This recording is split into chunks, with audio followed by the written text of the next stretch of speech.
पिछले करीब एक साल से फिलिस्तीन के आतंकी संगठन हमास से जंग लड़ रहे इजराइल को बीच बीच में कभी लेबनान के हिजबुल्लाह से लड़ना पड़ा है, तो कभी यमन के हूती विद्रोहियों से, तो कभी दूसरे छोटे मोटे लड़ाकों से।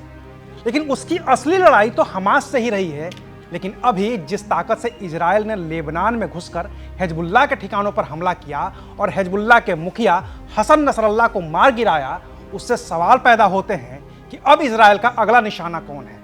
क्या अब इजराइल सीधे ईरान पर हमला करेगा, या फिर अभी इजराइल का अगला निशाना यमन और उसके हूती विद्रोही हैं, जिन्होंने इजराइल के खिलाफ चल रही जंग में हमेशा हमास का ही साथ दिया है। आज बात करेंगे विस्तार से। नमस्कार, मैं हूं अविनाश और आप देख रहे हैं अनकट।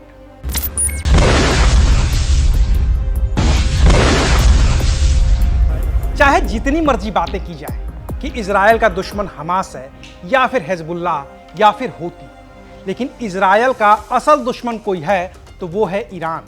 क्योंकि चाहे हिजबुल्लाह हो, हमास हो या हूती, इनमें से किसी के पास इतनी ताकत नहीं है कि वो बिना ईरान की मदद के इजराइल के खिलाफ कोई भी बड़ी जंग कर पाए। लिहाजा अब तक हमास, हूती और हिजबुल्लाह ने इजराइल के खिलाफ जितने भी घातक हमले किए हैं, सब में ईरान का हाथ रहा ही है। और ईरान ने भी कभी सीधे इजराइल के खिलाफ हमला नहीं किया है। उसे जब भी इजराइल के खिलाफ हमला करना पड़ा है, उसने इन्हीं तीन बड़े संगठनों के जरिए इजराइल पर हमला करवाया है। लिहाजा सवाल उठ रहे हैं कि हमास का मुखिया मारा गया, हिजबुल्लाह का मुखिया मारा गया, तो अब इजराइल के निशाने पर कौन है। क्या अब इजराइल सीधे ईरान के खिलाफ जंग का ऐलान करेगा, या फिर अब भी इजराइल यमन के हूती विद्रोहियों के खिलाफ ही जंग छेड़ेगा। क्योंकि हसन नसरल्लाह को मारने के तुरंत बाद इजराइल के प्रधानमंत्री बेंजामिन नेतन्याहू ने कहा, इस पूरे इलाके में जब और जहां जरूरत हो, इजराइल की सेना कहीं भी एयर स्ट्राइक कर सकती है। और लेबनान के बेरूत में हुई एयर स्ट्राइक इस बात की गवाही देती है कि हमारी बात कितनी सच है। जाहिर है कि बेंजामिन नेतन्याहू का इशारा ईरान की तरफ ही है।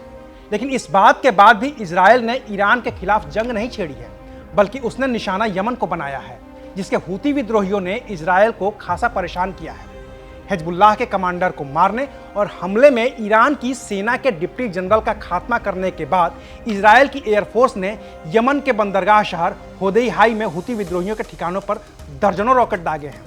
यानी कि अभी इजराइल तीन तरफ से एक साथ जंग कर रहा है, फिलिस्तीन में हमास से, लेबनान में हिजबुल्लाह से और यमन में हूतियों से। ऐसे में ईरान के खिलाफ एक और मोर्चा खोलना इजराइल के लिए फिलवक्त भारी पड़ सकता है। लिहाजा ईरान चाहे जितना भी उकसाए, अभी इजराइल ईरान के खिलाफ शांत ही रहेगा। और ईरान भी इजराइल के खिलाफ सीधी जंग से बचेगा ही बचेगा।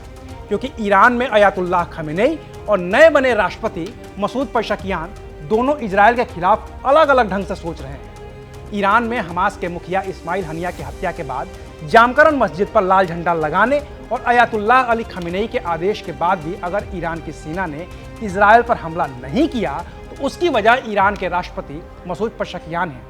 क्योंकि पेशेकियान को डर था कि अगर ईरान ने सीधे इजराइल पर हमला किया, तो फिर ईरान को न सिर्फ इजराइल का गुस्सा झेलना पड़ेगा, बल्कि अमेरिका भी इजराइल के साथ आकर जंग लड़ेगा।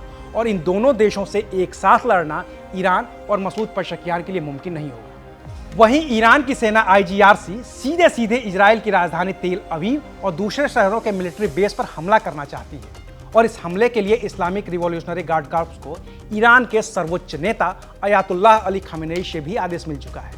लेकिन पेशेकियान और खमेनेई के बीच तालमेल बिगड़ने की वजह से ईरान सीधी जंग नहीं लड़ रहा है। ये जंग रुकी कब तक है, कोई नहीं जानता। लेकिन इतना तय है कि मिडिल ईस्ट में अशांति अभी और बढ़ने वाली है। अभी के लिए शुक्रिया। आप देख रहे थे अनकट।